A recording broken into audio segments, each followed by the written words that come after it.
Good day and happiness life mga ka-lighting. So sa video ito, alam nyo bang August 1 pa lang?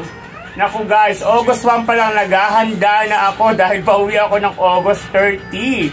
Talaga naman pinaghahandaan ko ito. Kaya bubuksan ko na yung mga naipon natin ng mga pampasalubong para hindi naman ako gagastos na.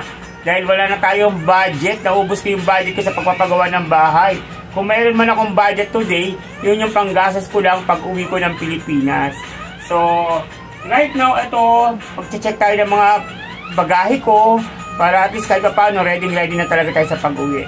So, pakita ko sa inyo guys, sa kakunayan, ito yung mga maraming chocolate, may mga sabon, lotion, ayan pa, may mga delata, may mga kung ano-ano lang na maiuwi ko sa aking bahay para may pampasalubong, di ba? So, alam niyo naman, OFW tayo, yan ang mga gusto ng mga ka-OFW natin. Yung mabigyan natin ng konting kaligayahan yung ibang tao, yung pamilya natin. Tapos, tayo, wag mag-uubos biyaya, guys, pag nagbabakasyon, para at least kahit pa paano may madukot ka pag emergency. Okay? So, magabalot muna ako.